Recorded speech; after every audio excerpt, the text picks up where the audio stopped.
they're using my veteran status against me, saying, well, hey, we better check into this guy to make sure, he's not nuts, because we don't want to be living next door to him, and if he is, then we got to do something. So even though you haven't broke any laws, right, there was no charges, none at all, nothing. They found him completely innocent of everything. A judge is ordering him legally to produce this stuff. Yep. All right, I'm pretty nervous. Basically, I stumbled across this guy. He's dealing with the tyrannical government. I'm going to be interviewing him. It's to the point to where they keep asking more and more ridiculous stuff, to where as of March 1st, his next court date, he's going to stop complying, and he's probably going to go to jail, and he hasn't broken any laws. They tried going after him criminally, and they couldn't.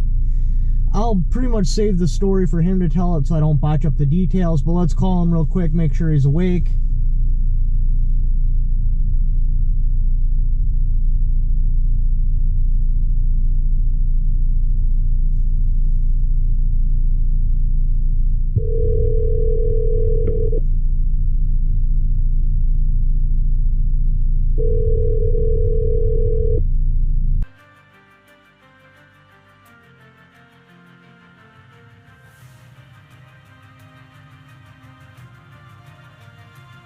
I'm not gonna lie, I kind of expected this guy's house to be like in town or someplace where it wouldn't be safe to shoot.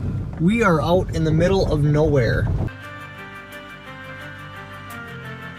So anyway, Rich, tell me about yourself. My name's Matt. Nice to meet you, Matt. So, my name's Rich Kleween. I see this is gonna be awkward, huh? It doesn't matter. Right. So I spent 6 years in the United States Army. I was a combat infantryman, done 2 combat deployments, got out and done all kinds of different things. I've been an electrician, I've worked for a vet clinic, been a corrections officer, and I moved back home and enjoy being around my family and the support that that provides, and here we are. Right on. Why did I move into this house? And when? I've been here for about 2 years. I kind of had some criteria for looking for a place. One of the things was I wanted at least 10 acres. I'd like to raise some cattle and just have some space to be able to enjoy my hobbies. And I noticed you got a fireplace. That's something I definitely wanted for my house and failed to get. Yep, absolutely. I think it's neat being able to, power goes out or whatever, you have the ability to, stay warm and cook food and that sort of thing. And I know it's kind of primitive, but it's important to me. I got a 46 by 70 shop. I'm into woodworking, and I do all my own kind of maintenance on vehicles and that sort of thing. So basically this place is pretty permanent. You have no intentions of moving. Right. Yeah. I grew up set your roots down. I grew up living living with my parents. We didn't move around. They had a trailer on their property before they built their house, and I've got a mobile, and my wife and I's game plan is to eventually build a house on this property and just make it our own. Yeah, it's crazy. Actually, when I was looking for his house, I was expecting it to be like in town or someplace close to people. But yeah, he's out in the middle of nowhere. Yeah, that was part of it too, is to kind of be out in the sticks a little bit, so we have some privacy, and we can enjoy just being out. Privacy's nice. Yep, it absolutely is. Why do I choose to carry a firearm? Well, I believe first and foremost that ultimately my personal safety and the safety of my family is my responsibility. Sure. Usually, the police officers respond to calls. They're not there. They're not going to be there to prevent a crime. It's not possible. Nope, it's absolutely not. And nobody, I don't think anybody can go through life expecting that to be the way things play out. The old saying goes, law enforcement's minutes away when seconds count, and it's true. It absolutely is, and that's.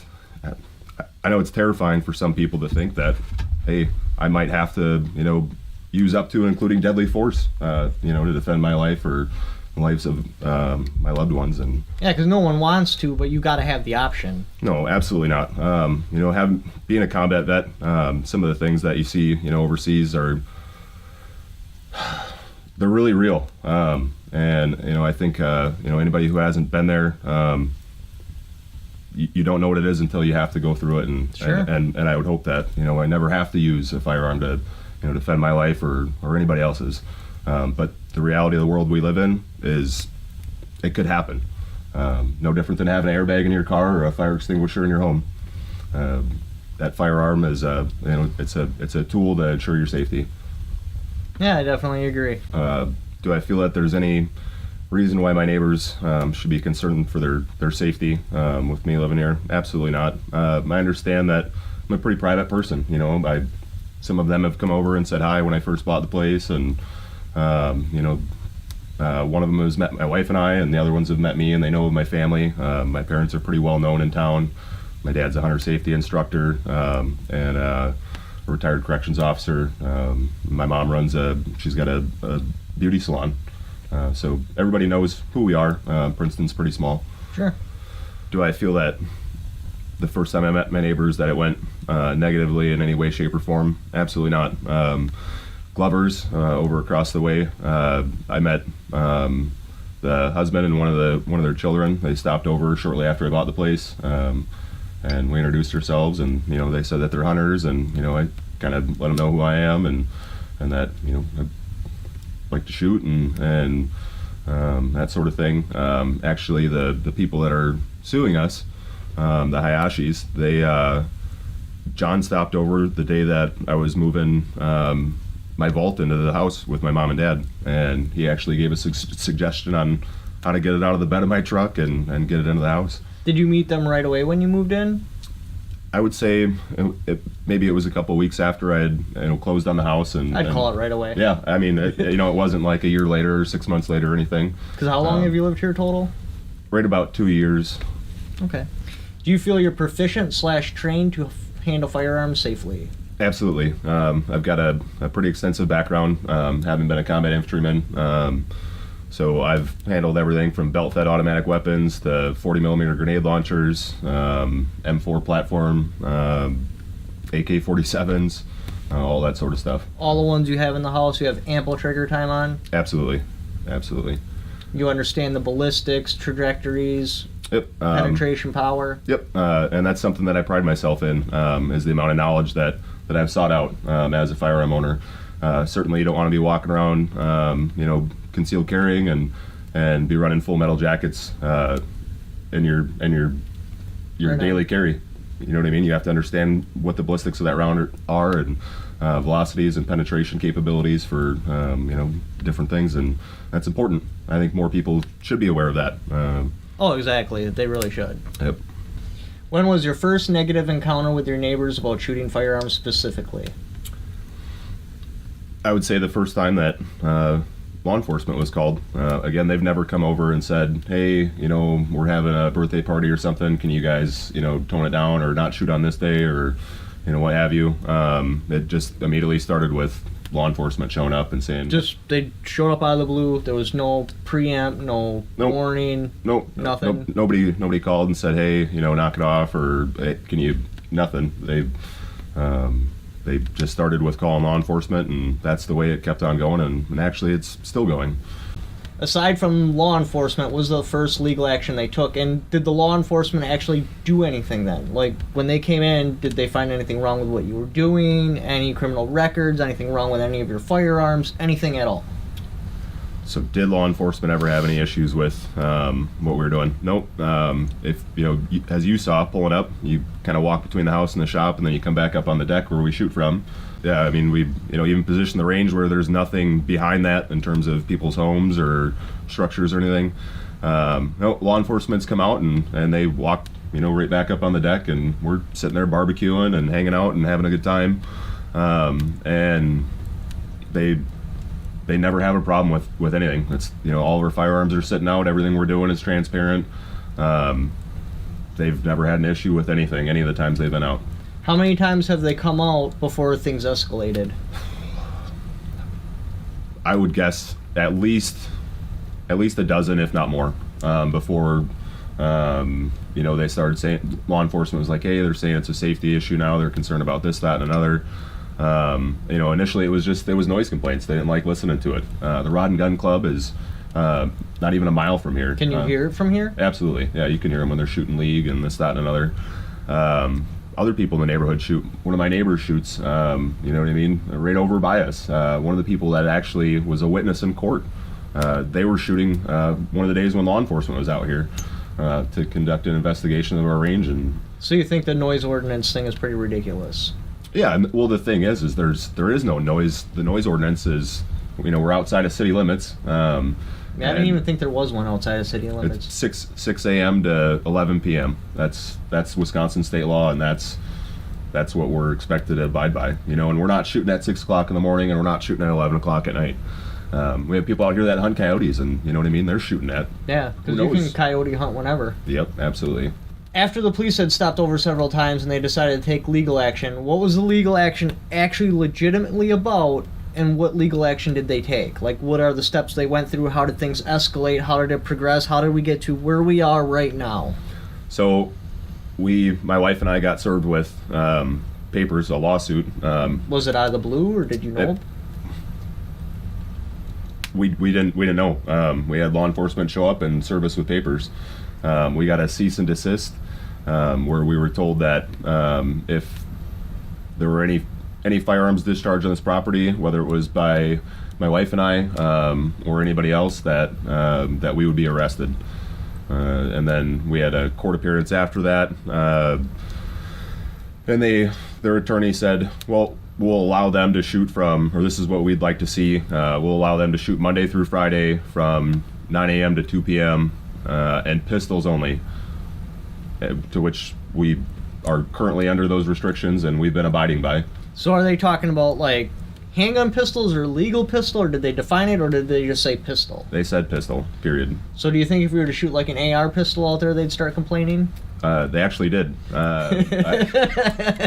And I actually had to explain to law enforcement, they had said, well, myself and anybody else that would look at that would think that that's a rifle. And I said, well, here's what the ATF says about it, and they're the governing body for this. And I laid out all the laws as far as length of pull and the pistol brace and barrel length and grips and that sort of thing, to try to educate them so they know. That's something that's huge, is empowering people with knowledge. Right. So now, what was the actual you got subpoenaed, right? Well, served. Yep. What was the actual served for?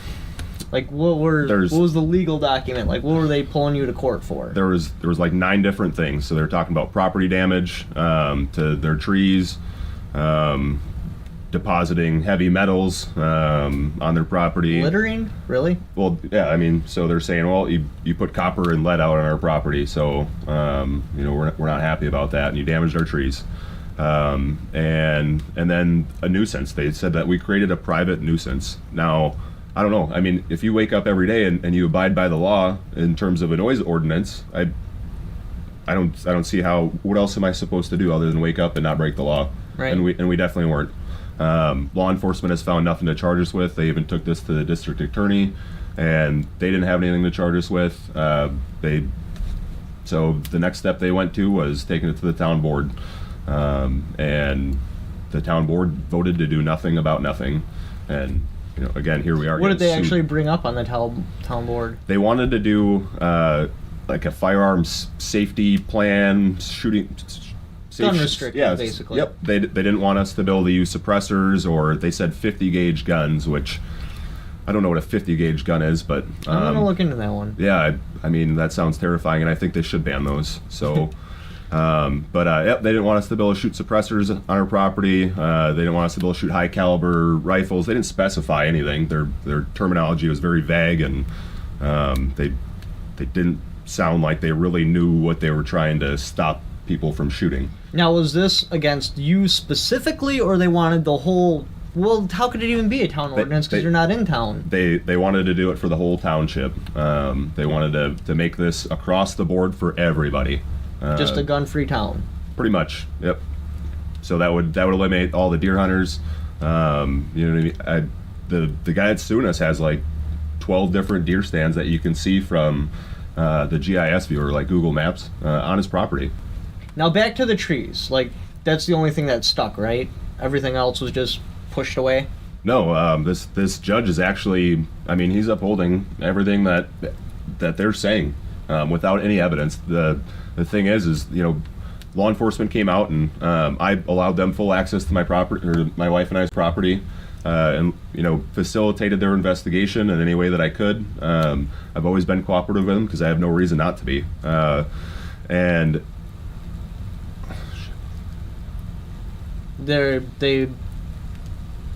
the trees though, like, that's the main thing, or yeah, so again, the private nuisance, and then the yeah, damage. but what can you do about private nuisance? Right. Again, we're not breaking the law. I don't. You know, my wife and I work third shift for the Department of Corrections, and you know, we sleep during the day. We're not complaining about farmers being out, you know, doing their activities in the fields and going about their business. You know, when the neighbors decide to mow their lawn for however long during the day, we're not complaining about any of that. Their dogs barking at midnight because they're out for a fish fry or wherever they are, but you know what I mean? We're not complaining about anything. The only time I've ever called law enforcement on anybody was after all this started, and one of them was standing on their property taking pictures of me on our property, which, I mean, I have a reasonable expectation of privacy, even though you can see our property from the road. And I think there's laws against that. Something about a peeping Tom.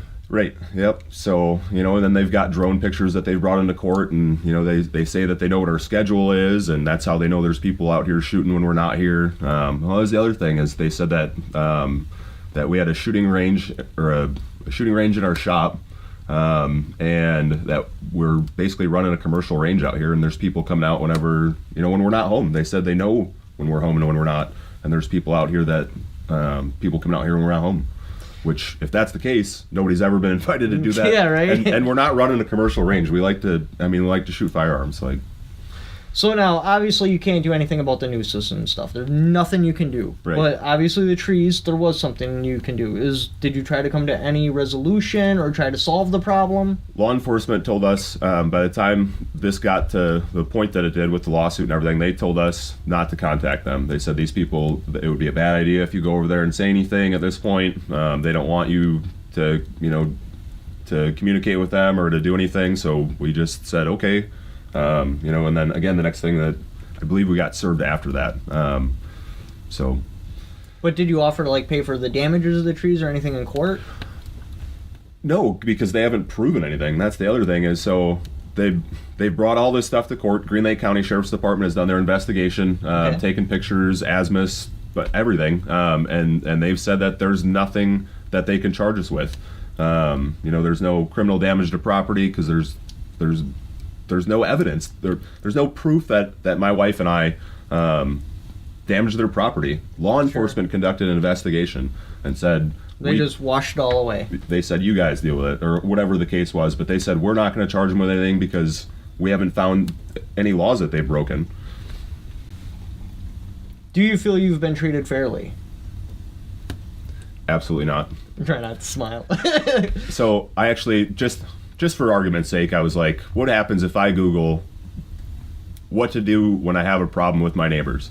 Well, they listed like 8 steps, and it definitely didn't say the first thing or the second. In fact, the last 2 items on that list were call law enforcement and file a civil suit. It didn't say sue your neighbors or call the cops on them right away. Didn't they do a article in the paper too? They did. It was the Princeton Times Republic. They did an article on the meeting. They brought up the firearm safety ordinance that these people's attorney had submitted to the town board, and again they voted. 2 out of the 3 people voted to do nothing about nothing. They said this isn't anything that we're going to do anything about because we don't see anything wrong here. In fact, that town board meeting, my wife and I went to that, and that's the first time we've ever been to one, and nobody from the complaining parties showed up at all. Really? Nope. In fact, we had heard through various people in the community. I don't want to out anybody, so I'm not going to say any names. Quiet. But they had said that, hey, don't go to this. These people are gonna come in there and they're gonna shoot it up. So there was actually 2 roving patrols outside, a Princeton police officer and a Green Lake County sheriff, and then there was an armed sheriff's deputy in the town hall meeting. Oh, wow. And yeah, I mean, we were sitting there, and I was sitting next to a guy and talking to him. He had no idea who we even were. And I mean, again, we showed up, and nobody else from, again, the people that are complaining about this didn't show up to express interest in it. They just submitted their document through their attorney to the town board, and they went over it and voted not to do anything about it because they didn't see an issue. Now, from what I understand, they kept asking for things and trying to make it so you wouldn't comply, and they've eventually hit a point where you've drawn the line in the sand where you're not going to comply anymore. So what exactly are they asking for that you're not willing to comply with, and are you prepared to go to jail, and when would you go to jail if you don't comply? So they do what's called discoveries. You have to answer questions, and it's any information that could be discoverable. So the big 3 things that they keyed in on, and there was a whole list of them, and we answered some of them because we felt that it was fair, to give them information that they were seeking. Even though this isn't a criminal thing. Right, this is a civil suit. So the big 3 things that they keyed in on when we went to court this last Thursday was they wanted access to my VA medical records, my military service records. They wanted an inventory list of our firearms that we have in our house, and any and all receipts from, I believe it was Fleet Farm, for ammo that we've purchased. Now, they just specifically said Fleet Farm, or they wanted you to bring bank records and show... They want our bank records. And when we answered discovery questions, they're like, well, where have you bought ammo from? They wanted online stuff and this, that, and another to, I don't know if they thought we were buying pallets of ammo from somewhere, because they say that we've shot a whole lot more than what we actually have. And again, there's no laws against ammo possession limits or how much you can shoot in a day. Yeah, this isn't California. Right, yeah, no, it's definitely not. So we said, well, I'm sitting there trying to think, I'm like, where have I bought ammo from in the last year? Well, Fleet Farm. And they're like, okay, well, we want all your receipts from Fleet Farm. And I'm like... Because I saved those. Yeah, right. Yeah, I mean, and they're on, every receipt now for the most part is on like that heat set stuff. So after it goes through the washer or dryer, or it's gone anyway. And right. I don't know. I don't save receipts from ammo, just like I don't save receipts from dog food or lettuce or eggs. Yeah, because you can't return it. Right. Ammo is a non-returnable product. Yep, you can exactly. never return it, even if you walk out of the store with the box of ammo and then walk right back in. They're not going to take it back because you might have loaded ammo specifically to explode in a firearm. So you could be an anti-gunner. You take the box out and then come back and return your box that's going to blow up guns. Yep, it's just not safe. A double charge in a pistol round will absolutely result in very bad things happening to you in that firearm. Yep.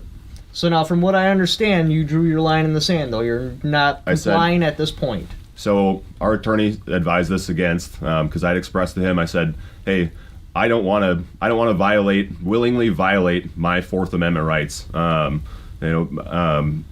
my civil liberties. The whole point of having rights and having is to not have them broken in the first place. You know what I mean? I can't believe that a judge would say, well, we're going to order you to do this because this person says so. Basically, the reason why they want my medical records is to make sure they're not living next door to some crazy person. They're using my veteran status against me, saying, well, we better check into this guy to make sure he's not nuts, because we don't want to be living next door to him, and if he is, then we got to do something. So even though you haven't broke any laws, right, there was no charges, none at all, nothing. They found him completely innocent of everything. A judge is ordering him legally to produce this stuff. Yep, and the reason why I don't want to, again, is because I don't want to self-violate my own rights, and my wife doesn't want to either. Everything their attorney has asked for, this judge has ordered that we give to them. I mean, even though our attorney put in a protective order for my medical records, which are also protected by HIPAA. They're federally protected. It's federally protected information. And the right to privacy of your personal effects, which would be, our firearms. My wife and I don't want to give up that information. We don't want to willingly violate our rights, but this judge has ordered that we do so. And at this point, I believe we'll have another court date around March 1st, and I really hope that we can find an attorney or a group or find some kind of resource to help us protect ourselves, and the information that should be protected anyway. You know, who would want to give up their medical records? Like, I don't have anything to hide, but I don't want. Why would I want to put that out in the public eye for them to, you know what I mean, to twist and manipulate, or to even just to have that information? That's, nobody would want that. Why should I comply with that? And so if I don't produce that information, if my wife and I don't produce that information, we're going to be held in contempt of court. Now, I don't know what that means in terms of what's going to happen to me, but I am absolutely willing to go sit in a jail cell over self-violating our rights. I do not believe for one second that I should have to violate my Fourth Amendment rights or any of my civil liberties, and nor does my wife. And that's a hard thing to say. I'm a law-abiding citizen. I'm not out, to break the law or to not comply with the things that are asked of me. Again, I've been completely honest and forthcoming with law enforcement about everything, and done everything I can facilitate their investigation. But I'm at a point where, again, you can only take so much, and you got to draw the line in the sand, because if you don't, you'll keep getting pushed back and back and back and back. And even though these people are trying to make you a criminal because you annoyed them. Mm-hmm. And that's really what this boils down to, is they're annoyed. They don't want to listen to gunfire. Well, I don't want to listen to your lawnmower or your sander or whatever, but I do, because we live out in the country, and that's just it comes with the territory. It does. God forbid somebody else makes some noise that you don't like, And what other noise can you possibly make? I mean, seriously, like any other noise at all besides like doing reckless driving on the road, where a judge would order criminal or medical records, inventory of all the firearms bank records. From what I understand, my understanding of the law, it would be difficult for, even if this was a criminal case, it would be difficult for law enforcement or a judge to gain access to my medical records or an inventory of our firearms. Like, that would be difficult in my understanding, because those things are so highly protected by the Fourth Amendment and your civil liberties. But here we are, and we're being ordered by a judge to produce these documents. And everybody that I've talked to about this in the community, there are so many people that are supportive of us and can't believe this is happening. They're like, how did this even make its way into court? How is this judge ordering this, let alone, you know what I mean? When I seen your Facebook video, my heart dropped. When I seen how close you were to me, I nearly shit myself, because you're right in my backyard. And the big thing with all this is bigger than my wife and I. This will go forward, the way this is decided and the way that this is allowed to proceed will go forward and set precedents for future cases. You know what I mean? No doubt. That's how the legal system works. They go, hey, here are the circumstances with this case, and here's how it was decided, and they're going to use that against other people. And we don't want anybody else to have to fight this fight. We don't want to fight it ourselves. We don't believe that it should be here. We think it's unreasonable. They should have came over and talked to us. They should have approached us or used a mediator. But the way that they've gone about it is just, it's not reasonable. I don't think anybody would want this to happen to them. After seeing your range, no. No, yeah, I mean, we've taken so many different steps. We've limited our shooting hours on our own, and told law enforcement, hey, tell them, we'll only shoot these days, or this, from this time to this time. We've stopped shooting at rifle distance when we heard that it was a safety concern, and then that wasn't good enough. So then we went and took down the targets that were out there so they wouldn't think we were shooting at them. So what's the story with the tires? So we were going to use tires as berm stabilization to help hold up the height and to allow us to achieve. I see that at a lot of ranges. Yep. So somebody called the Department of Natural Resources, and we got a letter in the mail from the DNR saying, hey, there's been a report of a large amount of tires being deposited on your property. What's going on with this? So we contacted the DNR and said, here's what our game plan is. Here's why we have them. Here's what we're going to do with them. And they said, you're going to have to apply for a permit. It's $500 for some kind of a high volume, low waste or something like that. But they led me to believe that that $500 application was probably not going to get approved. So I asked them, I said, well, all right, you're basically saying that we can't do this. What do you want us to do? And they told us that we have to dispose of the tires in accordance with the law and provide them with documentation. So my mom and dad and my uncle and my wife and I and some of our friends, we loaded up every single last tire, and we trucked them all the way to Auburndale to Liberty Tire Recycling. We paid just a little over $2,000 between fuel and disposal costs to get rid of these tires. We did the right thing because that's what we've been trying to do with all this. Right. They didn't end up on some back county road or something like that, or getting burned somewhere. We did exactly what the DNR wanted us to do. We provided the DNR with documentation, and they were satisfied and thanked us for doing the right thing.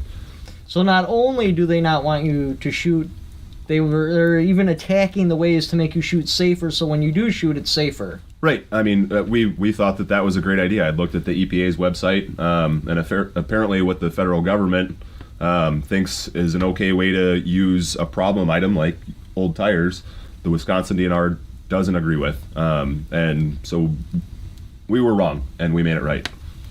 That's really good of you, though. What else do you do? Again, you wake up every day and try not to break the law, and you don't. And All right, so explain to me what we're looking at here. okay, well, this is our back deck. They describe it in their lawsuit as our improvised shooting platform. And part of the reason why we shoot from the deck is, well, because we're out here barbecuing and stuff during the summer, and it's elevated, so when we're shooting, you're shooting down at an angle. So where are you currently limited to shooting to? Right here. This is 34 to 38 feet off the deck. Just these targets right here. No further than this berm right here is what we're allowed to shoot, and pistols only. At what time? We're 9 a.m. to 2 p.m. Monday through Friday is when we're allowed to discharge firearms on our property, unless it's in defense of our lives or what have you. And what were the houses that said crazy stuff? So that house right there, which was built after we bought the property. I'll show it on Google Earth. And then over here. Where I don't. Oh, there's a house. That yellow one. Yep. And then I think you can kind of see through the trees the actual people that are suing us, like way over that way. I'm not sure. There's definitely a structure over there, but I can't, like, if it was summer, I wouldn't be able to see the structure at all. No, you wouldn't. So how can people help you? How can they get a hold of you? What do you want them to do? Because people are going to see this, and they're going to want to do something. I mean, your story is heartbreaking. They just want to do something. What would you advise people to do? Well, I mean, first and foremost, knowledge is power. The best thing that you can do, and I think one of the best things that we've done, is research what your laws are. Know what your noise ordinances are. Know what the law is. So that way, when you go about your day, you can risk mitigate. Getting in trouble. Like don't go out haphazardly and think that you can do this and think that you can do that without knowing what the law says about it. Because somebody might have a problem with what you're doing, and you might wind up in a pinch. As far as things that people could do to help with this, on top of that, write letters. Write emails to Wisconsin congressmen and tell them how you feel about this and what you think about it, and what your standpoint is on not only our case, but just the assault on the Second Amendment in even the state of Wisconsin. You got to say something. You can't be silent and hide behind a tree or whatever, because eventually they're going to come for you and your rights. After the Second Amendment, if the Second Amendment, God forbid, were ever to be abolished, they're going to come for your cheeseburgers and everything else. And then what are you going to do? Right. And I feel you, man. Your story really related with me because I had something similar happen to me when I was younger. My dad's property was landlocked in. There was a main road that goes through. There was a neighbor that lived here, and our house was right here. He owned all the property surrounding us, and we didn't own like a half acre. We owned 7 acres. We had a proper berm set up. We were shooting on a downhill angle. It was not possible for the bullets to go anywhere else. every time we shot, a cop would show up. Or, like, he could just go from his house, go on the road, come over and talk to us. He would crawl through a marsh. I'm assuming he had a raft set up because he had to cross a little pond. Then he would crawl through marsh, go through some woods, and come up almost directly in front of where we're shooting. Be like, hey, what are you guys doing? And we're like, we've been out here for like 3 hours shooting. There's no way you were just out there or you would have talked to us a lot longer. You went from your house, you spent all of that time tracking around so you could just come out right in front of us. That's your fault. Unfortunately, my dad wasn't a fighter. He was a don't rock the boat kind of guy, and he was like, okay, just stop shooting here. So, but if I would have lived there, that would have been a fight I would have went through. And the thing too is, one thing that their attorney, he's been very aggressive, and especially towards me. I assume to try to get a reaction out of me in court, which I'm not. No. They've said, well, what does your homeowner's insurance policy say about this, or whatever, and we're like, well, I don't know. I mean, it's rural Wisconsin. I believe that you could shoot firearms on your property and not have your homeowner's insurance yanked out from underneath you. Right. So they've kind of, by doing this, they've put everything on hold. Now, our homeowner's insurance, from my understanding, doesn't have a problem with discharging firearms on our property, but in some places they do. Simply owning firearms and not having them, having a separate insurance policy for them can put you in a pinch with that. But for them to threaten that and try to basically say, hey, your homeowner's insurance might not cover you for this, or drop you because of this incident, that means that we could lose our home. My wife and I they could foreclose on us because we wouldn't have insurance. Yeah, that's terrifying. That's terrifying. I'm not trying to move. I didn't move around as a kid, and you know what I mean. My parents put their feet on the ground, and they've been at the same place since I was born. Well, yeah, stable living conditions are important. Yep, absolutely. And this is our home. This is our property, and this is where we want to stay. We're close to all of our support network in terms of family and friends, and we don't want to be forced to leave our home because somebody trumped up some story and made it to be something that it's not. I had the same issue with homeowners insurance myself. I found out they only covered $1,000 with firearms. I tried expanding it. They wanted serial numbers, pictures, stuff like that. And I'm like, I buy and sell firearms. I don't want to fall behind and get one in that's worth $5,000 and then tomorrow it burns up. What I want is an umbrella coverage of $10,000 or so for firearms, and then if something happens, I can take it out. And they're like, no, not going to happen. And I tried going to different companies, and yeah, there's no options. I'm going to have to switch homeowners insurance completely and go with a more expensive one because, what is it, Geico? They do offer umbrella insurance, and none of the other little companies do.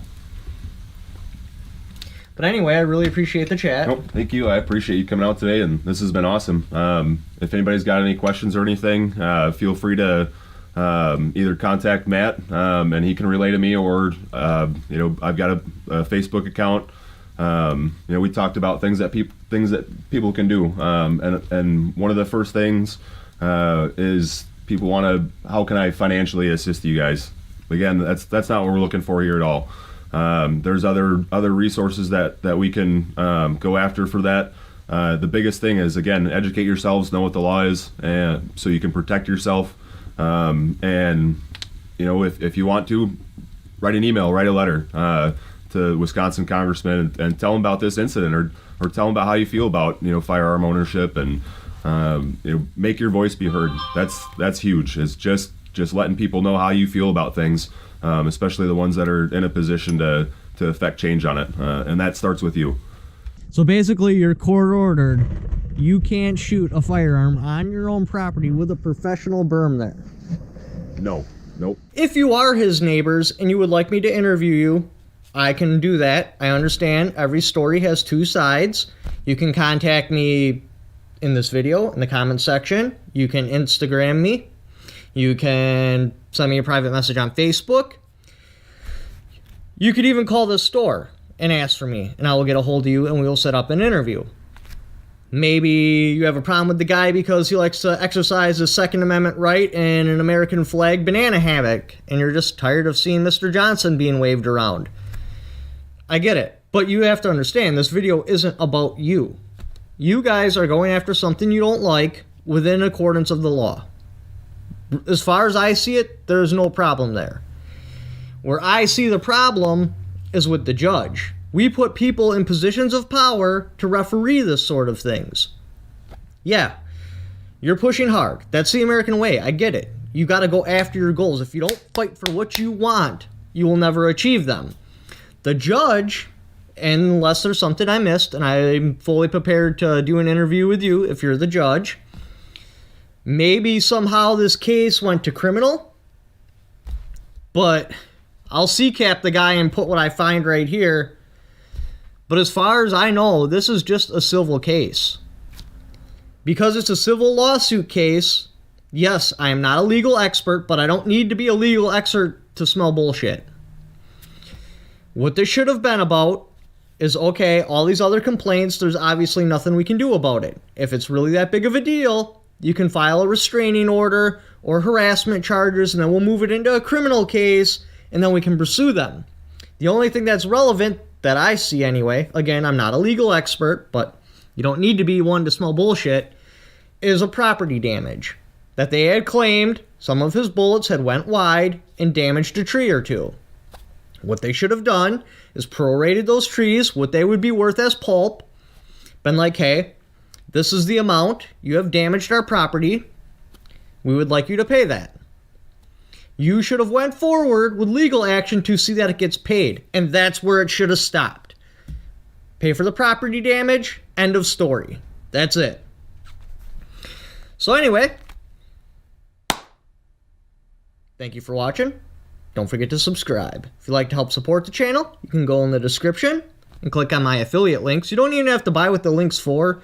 Just by clicking on the link and buying bullshit you're already going to buy, I get a kickback for it because you went there off of my link. Or you can also click on my Patreon. If you'd like to check out any of my other videos, here's a couple of links up here. Again, don't forget to subscribe.